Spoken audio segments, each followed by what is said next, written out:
Olá, bom dia. Estamos no dia 17 de janeiro de 2023, às 6 horas e 21 minutos da manhã, para gravar mais um vídeo da série O Império Mundial. Agradecemos a todos aqueles que nos estão ajudando, divulgando o canal, aos que estão se inscrevendo no Colégio Marcos Caldeus para ter maior aprofundamento sobre cada vídeo. Nós temos cerca de 12 pessoas inscritas e, finalmente, os meus 8 caribus que me sustentam. Agora, vamos continuar. Eu não quero que vocês entendam o que estamos fazendo aqui de uma maneira errônea. Mas, na verdade, se você hoje, defendendo as suas concepções bíblicas, na Bíblia claramente o homossexualismo é condenado, e se você baseado nas cidades Sodoma, Gomorra, foram destruídas por Javé, e esse episódio é conhecidíssimo lá, conversa de Javé com Abraão, e o Novo Testamento não toca nisso, a não ser São Paulo na Carta aos Romanos. Mas se você defender essa fé sua, qualquer pastor evangélico hoje, qualquer crente, vai ser processado, condenado inapelavelmente, sem direito vamos dizer assim, a fiança, e, quer dizer, é o maior crime do mundo. Isso é curioso para vocês verem a ousadia da Carral quando ela toma conta de um lugar. Hoje ela está no Brasil e nós estamos vendo aqui que há um homenzinho que manda em tudo, que é o que exerce, né, a função de presidente jurídico do Brasil. E ele faz e desfaz, manda e desmanda, pega a Constituição, joga para lá, joga para cá. Nós temos alguns ministros de juízo que dizem que não pode, algumas coisas que ele faz não podem ser feitas, advogados, senadores, 5 senadores, e assim, mas ele continua fazendo. Por quê? Porque ele é protegido pela Carral. Né? Porque, evidentemente, assim foi Temer. Temer era vice-presidente da Dilma e defendia tenazmente que a Dilma não sofresse impeachment, há pouco tempo atrás. Por quê? Porque a ideia geral era de que Dilma sofreria impeachment devido às pedaladas fiscais que vinham sendo praticadas desde a época de Fernando Henrique Cardoso. Então, vejam só, desde Fernando Henrique Cardoso, passando por Collor de Mello, passando pelo próprio Lula, só na hora da Dilma é que essas pedaladas fiscais, então, passam a ser motivo, né, a orquestra, a Rede Globo de televisão, que recebia, né? Agora voltou a receber 6 bilhões de reais semestrais para poder não falar mal do presidente da República, e aí que não apoiou o presidente de direita, porque ele cortou essa verba. Então, tanto a SBT, quanto a Record, quanto a Globo, quanto a Bandeirantes, todas entraram em crise, porque essas famílias recebiam, bom que vocês saibam, né? São 6 bilhões de reais semestrais. Eram destinados a essas famílias. Ou seja, o Tesouro Nacional sustentava essas emissoras de televisão e a propaganda, se fosse feita, ajudaria, se não fosse feita, essas famílias tinham a garantia. Minha gente, são 4 emissoras. 4 famílias, são 6 famílias, na verdade.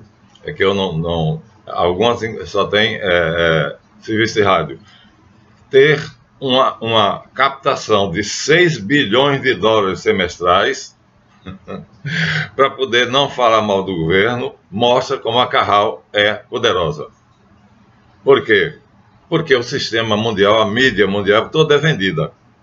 Toda. Nós já dissemos aqui que quando o dono do mundo diz uma coisa, como foi, por exemplo, a criação da União Europeia, então nós tivemos uma pessoa que teve a curiosidade de produzir os lugares, as televisões, as rádios, os jornais, num programa que ele fez, e ele dividiu em quadradinhos. Eu não sei manipular os programas de computadores, mas ele dividia em quadradinho e em 3 diferentes amostragens de tela, todos os programas falavam a mesma coisa. A Europa tem que se tornar uma única nação, uma comunidade só. E aconteceu em 1990. Todos, eu não vou falar o nome com que isso era dito, né, NWO, mas aconteceu. Por quê? Porque ele quis. Logo depois ele transformou a União da Moeda, mas não deu certo. Não deu certo. De qualquer maneira, o que nós estamos querendo dizer aqui é o seguinte: gente, olha só, os políticos, os economistas,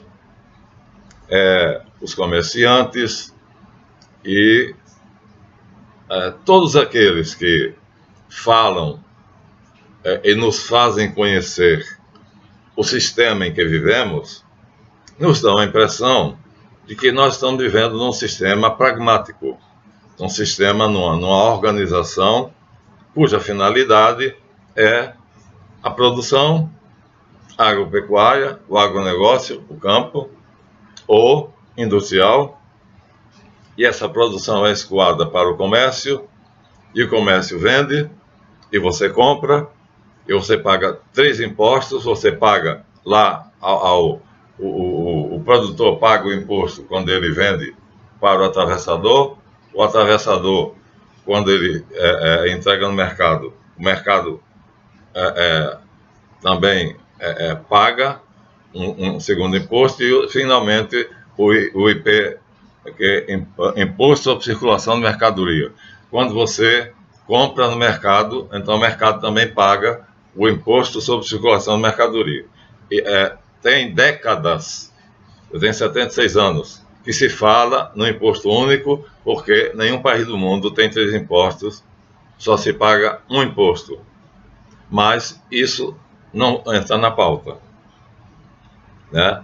Então, vocês veem que a lei, na verdade, é manipulada à vontade.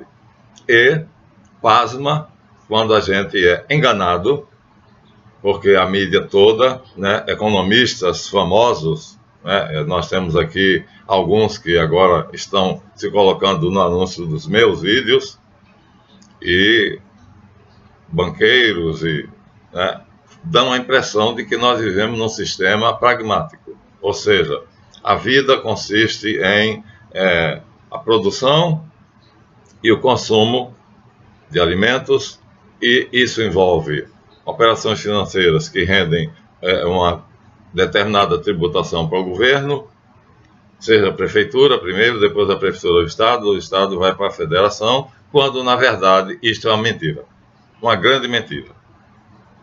Para esconder o quê? Que o fundo de todos os problemas é um combate religioso no qual 3 blocos monolíticos se digladiam. Então, esse livro foi proibido pela Carrão Hebraica. Isso aqui, ó, Panorama da Literatura Judaica. Tá os capos, né? Primeira edição, editora Rampa, 1948.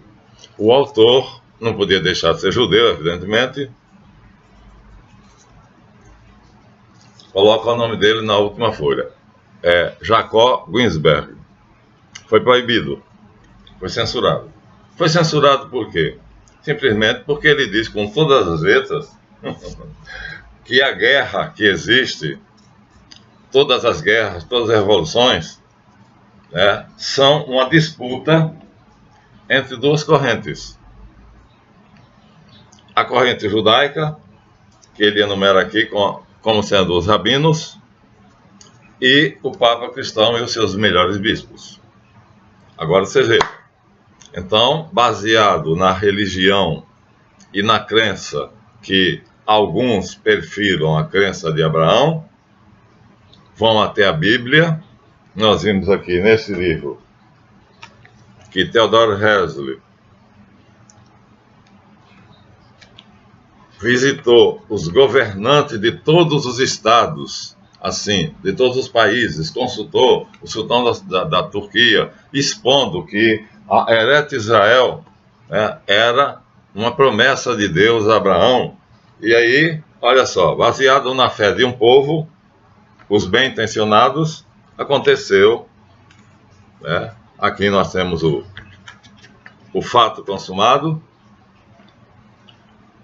Os ingleses saíram da Palestina em 14 de março de 1948. É o Isaac Jackson. Nesse mesmo dia, 14 de março de 1948, às 5 horas da tarde, no Museu de Tel Aviv, portanto na Palestina atual, com a presença de quase todos os membros do governo provisório, exceto os que se encontravam em Jerusalém, líderes dos partidos, representantes da Organização Sionista Mundial, que é ele, que aqui já morreu, artistas e representantes de diversas organizações, depois da execução do hino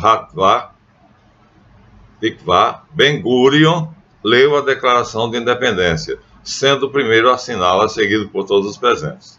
Pronto. Então, aqui nós estamos vendo, aqui está sendo criado, né, aquilo que Deus disse a Abraão que seria feito. Essa terra que você pisa, ao pé da letra, né? Mas nós sabemos que essa teve outra concepção. Aqui está Ben-Gurion, cabelos brancos, cabeça baixa, né, assessorado pelos seus ex-terroritas, que da noite podia virar estadistas, e ele está assinando a criação do Estado Sionista de Israel. Ou seja, um homem consegue o feito notável de convencer o governo da Inglaterra. Nós temos aqui o documento, a Declaração Balfour, famosíssima, que os judeus consideram uma obra-prima de literatura, e que, na verdade, é um bilhetinho datilografado. Não tem nada que mostre ou que prove que ela veio do palácio da rainha da Inglaterra. Mas tem o nome pomposo de Declaração Balfour. Lord Balfour, primeiro-ministro da Inglaterra, é quem a faz. Estou procurando aqui. Está marcada. E eu vou continuar assim, procurando. Então, esse rapaz consegue convencer, né, a rainha da Inglaterra que os judeus têm direito à terra dos pais. A terra dos pais. Eu já disse a vocês aqui o que é que nós achamos em relação ao que é que nós achamos, não. O que é que nós vamos ver se a gente for até a Bíblia e vermos o que é que os judeus de fato tinham na Palestina. Tá difícil por quê? É um bilhetinho que vocês vão encontrar facilmente. Lord Balfour, primeiro-ministro da rainha da Inglaterra, faz um bilhetinho, e nesse bilhetinho ele promete aos judeus a Palestina. Simplesmente isso. A Palestina era do sultão da Turquia, Hamid II. Então você vê que poder tem a Carral. Seja com o nome do Movimento Sionista Mundial, seja com outro nome, mas devia ter marcado com mais. De qualquer maneira, nós vamos continuar procurando. Então, como é que a crença de um povo pode levar os governos do mundo inteiro, e o Brasil foi o primeiro na ONU a aceitar a criação do Estado Sionista de Israel, por isso todo ano ele abre a Conferência das Nações Unidas, né? Tem esse privilégio, porque foi o primeiro a defender. Então, como é que a rainha, representada pelos seus dignitários, promete o que ela não tem? E cumpriu a promessa. Cumpriu a promessa. Seria interessante ler para vocês agora. É um documento famoso, mas é um bilhetinho. É um bilhetinho. E nesse documento famoso, nesse bilhetinho famoso, a rainha da Inglaterra, Sua Majestade Britânica, reconhece os direitos do povo judeu sobre a Palestina. Não estou conseguindo encontrar. Até o final eu encontro. Então, se para a Carral hebraica e para os judeus em geral, a fé tem que ser imposta aos outros povos, isso não vale para nós. Se eu falar mal aqui do movimento LGBT, eu vou ser encanado, eu vou para a cadeia.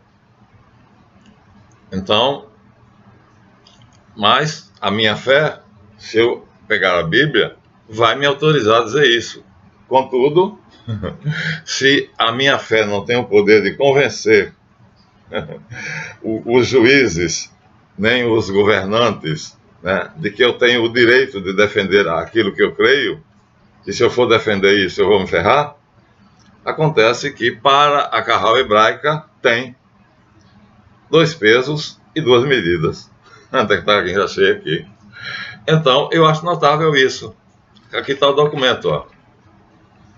No livro do Isaac Jackson, está aqui. A Declaração Balfour. Vou ler para vocês. Estimado Lord Rothschild. Por que Rothschild? É com especial satisfação, vou enfatizar para a satisfação, que ele transmite em nome do governo de Sua Majestade a seguinte declaração de apoio às aspirações judaicas sionistas que foram apresentadas e aprovadas pelo gabinete, ou seja, pelo Ministério do Reino Unido. Com satisfação, apoiam, consideram verdadeira as aspirações dos judeus sionistas, ou seja, que a Palestina, que era a antiga Canaã, tenha sido comprada pelos pais, os patriarcas, e, portanto, pertencia aos judeus. Vou continuar, ler o documento. A maior mentira do mundo, já disse. Tudo que nós temos na Bíblia, se formos ler, é que Abraão comprou a Gruta de Macpela e cerca de 2, 3, 4 ou 5 quilômetros em torno. O governo de Sua Majestade encara com simpatia o estabelecimento na Palestina de um lar nacional para o povo judeu, porque era isso que eles reivindicavam, né? É a terra dos nossos pais, é o nosso lar. Isso depois de ter saído de lá 1548 anos. Então, mas aqui estamos a 2 de novembro de 1917, tá? Aqui diz Ben-Gurion em seu livro Israel, a página 293, no dia 2 de novembro de 1917, depois que o exército inglês deu início à sua campanha na Palestina. Gente, o exército inglês, a Sua Majestade Britânica, pôs em movimento o seu exército para tomar a Palestina do sultão da Turquia.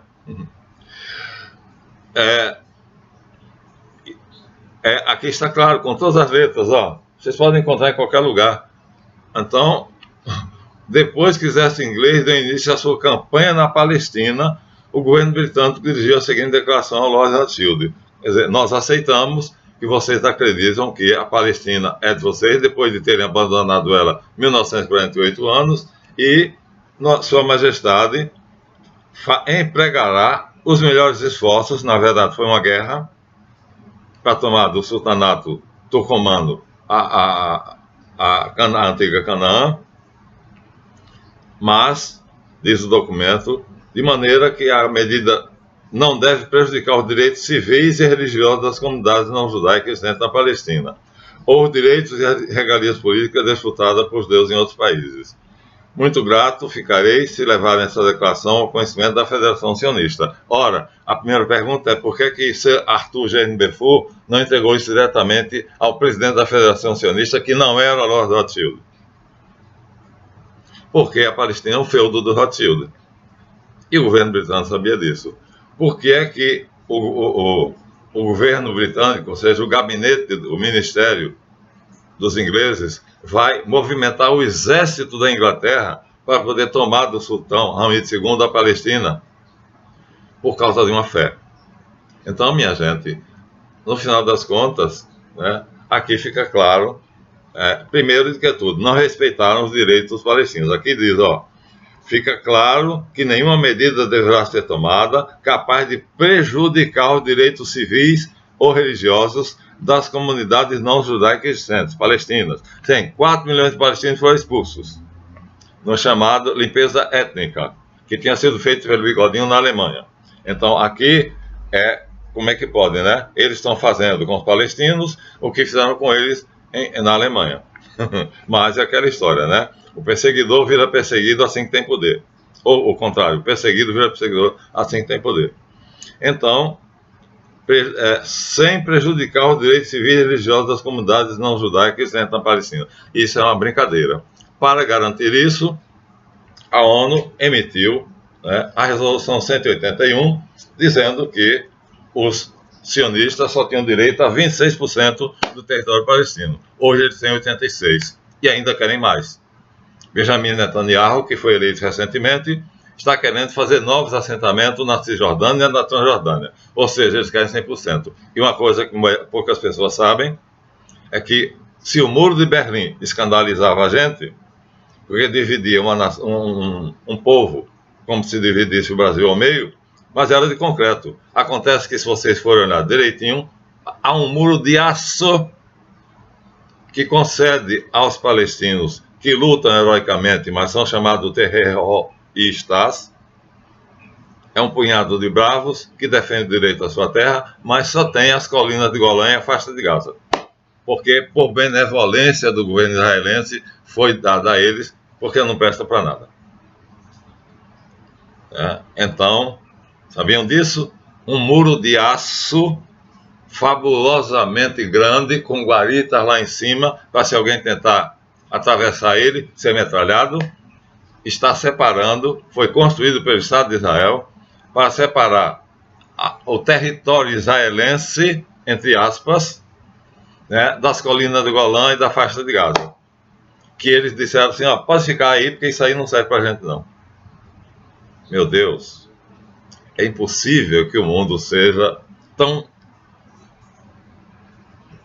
Que adjetivo eu vou usar? Botaram o muro de aço e ninguém fala nada. A maioria das pessoas até nem sabem. Já falei com algumas pessoas, elas não sabem que existe. Mas se escandalizam com o fato de, depois da Segunda Guerra Mundial, os Estados Unidos e a União Soviética, em conjunto, fizeram um muro de concreto dividindo a Alemanha. Agora ninguém fala nada aqui. Cala-se. É um fechiclé na boca. Então, a Organização Sionista Mundial, com o nome lá que tiver, ela é capaz de calar a boca do mundo inteiro, ela é capaz de movimentar o exército inglês para poder tomar a Palestina, tem um poder ilimitado. E aqui, com todas as letras, o autor vai dizer, se o livro está proibido, que do século IX, aqui ó, século IX, a Idade Média eles não contam, porque não tinham vez, a chamada Era das Trevas, mas do século IX, aqui está a lista interminável, e que vai continuar aqui. O mundo foi palco de uma luta religiosa entre o rabinato e o Papa de Roma e os seus bispos. Vai dizer com todas as letras. Já vou mostrar de novo. Ó. O nome do livro é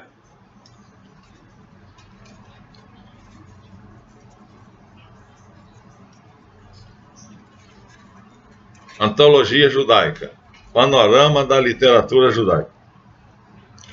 Ó, tá caindo os pedaços. Panorama da Literatura Judaica. Porque aqui mostra os maiores próceres, os maiores intelectuais do judaísmo. Mas eles não escondem. Veja, eles não escondem. Aqui no Brasil estão escondidos. Ninguém sabe quem é que sustenta o cabeça de ovo. Porque ele tem tanto poder. Mas eu sei. Eu sei, porque, como eu disse, Temer foi para os Estados Unidos, supostamente para dar uma conferência aos advogados americanos.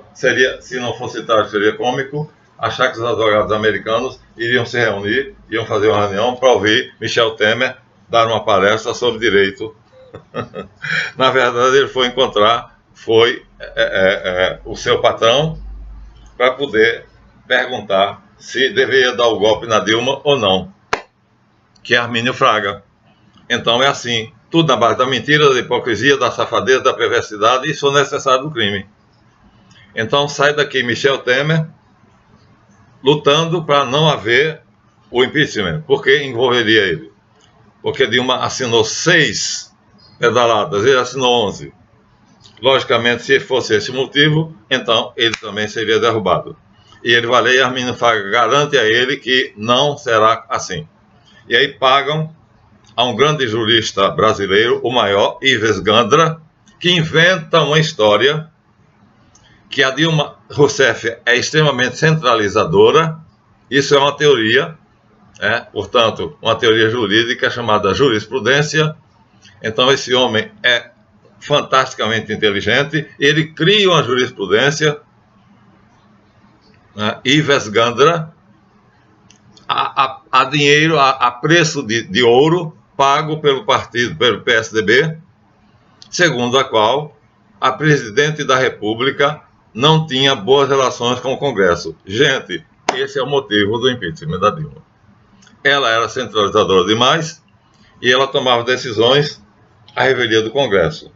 Em determinado momento, ela cometeu uma besteira sem nome, não estou defendendo aqui ninguém, emprestando a Cuba 960 bilhões de dólares, não é de reais não, viu, minha gente?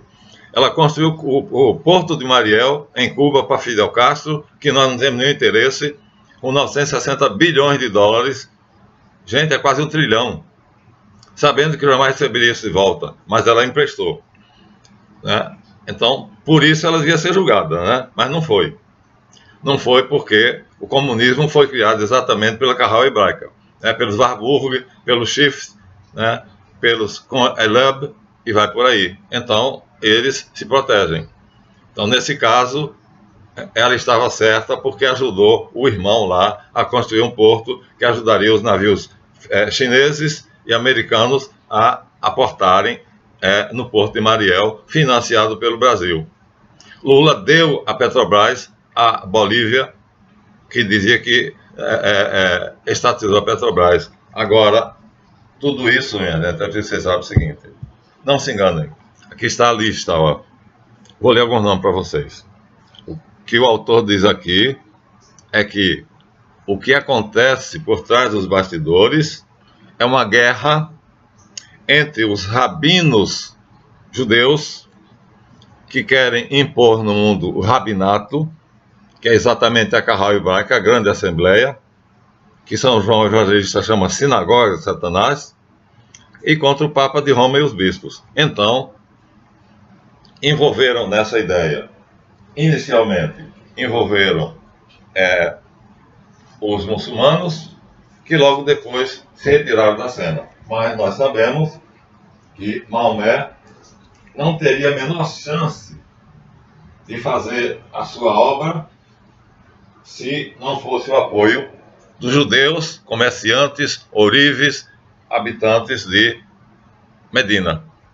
Aqui está uma história universal, já falei amplamente, não vou falar, mas está aqui a história dos árabes, e aí Maomé tenta converter os habitantes de Meca, e os habitantes de Meca o expulsam porque não querem abandonar os ídolos. E ele foge para Medina, que é o paraíso dos judeus. A maioria dos comerciantes judeus, ourives e eram tudo comerciantes e banqueiros, estavam lá em Medina. E o que é que os comerciantes e banqueiros fazem? Financiam o exército imediatamente. E aí levam Maomé até Meca e, botando a espada na garganta dos habitantes de Meca, diz: creia ou morre. E Meca se converte ao islamismo. É assim que eles agem. Ou seja, um homem crente naquilo que ele escreveu ao Corão, converteu a família e meia dúzia de amigos, mas quando espancam ele e mandam ele para fora da cidade porque ele quer destruir os ídolos, então ele foge para Medina, e os judeus, habitantes de Medina, porque a maioria dos habitantes de Medina eram judeus, portanto era da Carral Hebraica, veio aí a oportunidade ideal de criar um império, e nós já sabemos o trabalho que isso deu para o Papa, né? O Império Bizantino, o Império Islâmico tomou praticamente, foi uma torquês de duas garras que veio pelo norte e veio pelo sul para poder tomar conta do mundo inteiro, mas foi detido em Poitiers por Carlos Martelo. Se não fossem, veja só, os habitantes de Medina terem organizado um exército e levado Maomé e ameaçado de morte quem não cresce na doutrina dele, hoje nós não leremos ao Corão. Gente, então botem na cabeça, na verdade, estão nos enganando o tempo todo, né? O motivo da nossa vida não é a indústria, o comércio, o agronegócio, as transações bancárias, né? Nós precisamos comer, precisamos comprar, o país produz para isso. Não. Acima de tudo isso existe um fato. A luta entre os intelectuais muçulmanos que querem impor a Sharia, isso seria uma desgraça para nós, porque a Sharia diz que aquele que não cumprir as leis do Alcorão deverá ser morto. Ou seja, o principal artigo da Sharia, que os árabes tentam disfarçar, mas se você for ler o Alcorão você vai ver, é: não merece viver quem não viver de acordo com as leis do Alcorão. Então a gente estava ferrado. No final das contas, os Bush da vida, o pai, o filho, Obama, então nos fizeram um favor quando impediram, através da Primavera Árabe, que a Sharia fosse imposta no mundo todo, que era essa a intenção dos muçulmanos. Ainda é. Se eles puderem, farão. Agora, eles ficaram reduzidos a nada, foram reduzidos a pó, mas a intenção dos Estados Unidos era outra, era o petróleo que essas cidades produzem. E aqui nós temos do século IX, porque até o século IX o cristianismo tinha muito cuidado com a Carral. Ela vivia sob severa vigilância. Por isso, os livros dizem que a Idade Média é a Idade das Trevas. Curiosamente, eu tenho ali atrás, não coloquei aqui para mim, disponível, chamada Idade da Fé. Então, a Biblioteca Life, inglesa, uma coleção de livros que eu tenho, chama a Idade Média de Idade da Fé. E se a gente detalhar, vocês vão ver que sim. Idade da Fé realmente, porque, na verdade, nós estamos lutando por uma fé. Muçulmanos, cristãos e judeus. Só que os cristãos tinham uma ala secreta, que eram os jesuítas, né? Nós teriam muita coisa a dizer sobre jesuítas, que agora, né, não são mais os jesuítas, são substituídos lá por uma outra facção, agora que não lembro exatamente o que é. Mas há sempre, né, uma organização secreta que no filme, no Código da Vinci, aparece. A luta é exatamente dessa facção, mas isso é ficção, né? E aqui eles dão, a partir do século IX, porque a Carral hebraica era vigiada, e quando ela mijava fora do pinico, a reação era terrível. Você sabe o que foi a Inquisição, mas antes da Inquisição existem vários outros movimentos. Então, aqui está Eleazar Ben Kalir, Chanel Ben Chuzel, Shaloman Gabirol, isso é famoso, Rashi, Abraão Ibn Ezra, Maimônides, que era pacífico, embora pertencesse a Carral, teve discussões com São Tomás de Aquino nas universidades lá, e atraiu muita gente, sobre os méritos do judaísmo, do cristianismo. O Akhenaten venceu. Mas o Zohar, ou seja, o autor do Zohar, está aqui no século XIII. Então, vocês cristãos leiam Zohar sem saber que ele faz parte de uma estratégia de uma organização secreta para poder seduzir os cristãos e descristianizar o Ocidente. Judas Moscato, Uriel, Moisés Mendelssohn, e aqui nós temos de Israel, que se converteu ao anglicanismo exatamente para poder ter domínio sobre a Inglaterra, no século XIX. Moisés Hess, os Hess são famosos. Samuel Rich, o Barão Rich foi quem começou com a Aliança Israelita Universal, que era o ramo visível da Carral.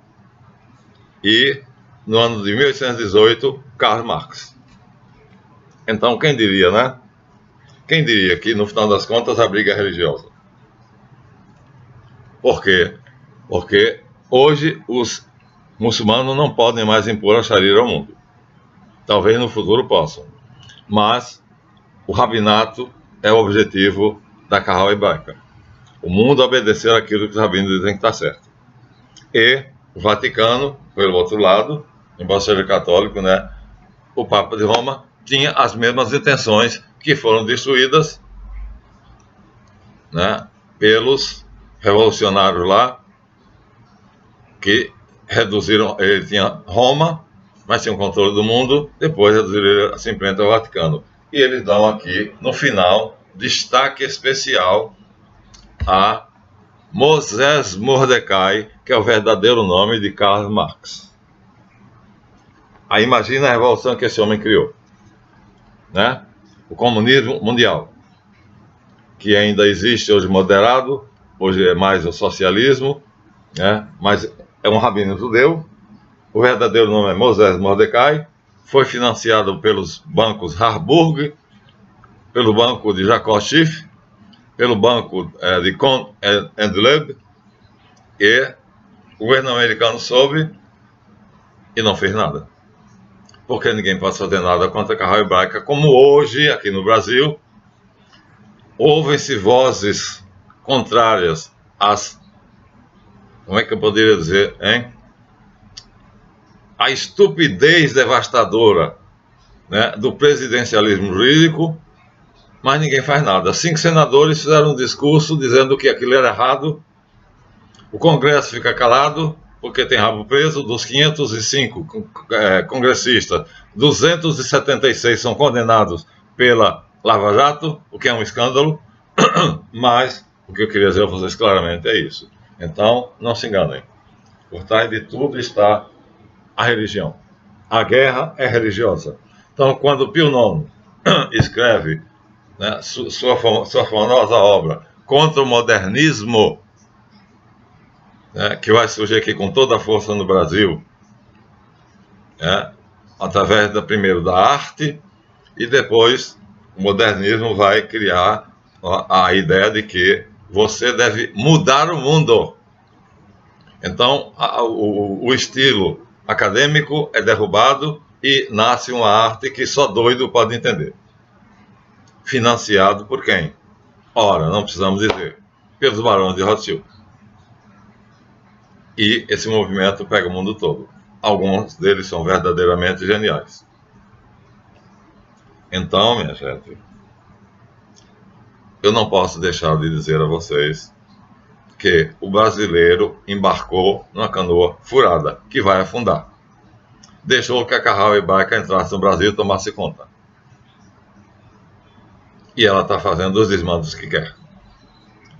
E os idiotas que pertencem ao partido de lá, né, que depredaram Brasília, fizeram exatamente o que o atual governo queria. Porque, segundo o chefe da Polícia Secreta, em um vídeo que ele gravou, ele disse que ele informou ao ministro da Defesa, já nomeado pelo Barbudo, que no dia que ele tinha informações obtidas pelo seu serviço de informações, que no dia seguinte vários ônibus chegariam ao Brasil e quebrariam tudo. E ele disse que o único movimento do ministro da Defesa foi ir até a janela na segunda-feira, quando ele estava lá fui encontrar com ele na segunda-feira, para ver o que seria aquilo ali, mas eu já tinha avisado ele um dia antes, e ele apenas foi para a janela para ver o que estava acontecendo. Ou seja, vocês idiotas, né? Um deles mandou para mim uma mensagem por SMS dizendo que eles têm que ser comida à porrada. É esse tipo de gente que tem no Brasil. Então, se nós continuarmos pensando assim, se nós não tomarmos juízo, então vamos ter uma guerra civil, que ela já existe lá no topo, só falta chegar aqui embaixo. E vamos deixar para outro vídeo o que mais nos escandaliza. Nem o professor Belei, nem o professor de geografia, que faz ótimos vídeos, eu geralmente compartilho, né? Nem ninguém diz que a Rússia se movimentou por causa de um livro chamado The Grand Chessboard, que dizia em todas as letras, está aí no Brasil, mas foi censurado, tem um número de páginas menor, que os Estados Unidos teriam que invadir a Eurásia. A Eurásia é a Rússia e a China. Ninguém diz isso. Por quê? Mais uma vez, fez chiclete na boca. Então, o professor Belay fala maravilhosamente sobre a análise. Ele é um excelente analista político. Marcílio Dias. Professor Marcílio. Professor Marcílio, por que o senhor não fala a verdade? Por que o senhor não diz, na sua análise geopolítica, que o motivo do conflito não foi somente o golpe da Praça Maidan? Por que o senhor não diz que Vladimir Putin leu há 20 anos atrás um livro publicado por Zbigniew Brzezinski, tio Zib, que dizia claramente que os Estados Unidos iriam invadir a Eurásia? Ora, quem é que ficaria de braços cruzados? Mas eles não falam isso. Eu tenho certeza que é porque eles não querem perder a audiência. Bem, de qualquer maneira, então vamos ficar só com Marx, mas a lista é bastante grande. Aqui nós temos do século IX em diante, que é quando a igreja relaxa, depois que Carlos Magno é imperador do século Império Romano Germânico, relaxa e vai para o outro lado, onde tem Marx, e vai para o outro lado, onde tem vários outros. Todos eles extremamente ativos. Stefan Zweig, Paul Singer, são todos eles intelectuais de primeira linha. E nós os vemos como intelectuais de primeira linha. Mas o Papa Pio IX percebeu que não era nada disso. E aí fez a sua encíclica contra a heresia modernista. Então, vocês pensam que não é. Na verdade, são 3 religiões que disputam o governo do mundo. Disputavam, né? Porque já sabemos que uma delas ganhou. Só falta destruir a Rússia. Se conseguir, acabou. Então, vamos nos despedir de vocês, agradecer e vejam o vídeo com a devida tolerância à minha empolgação. Até a próxima.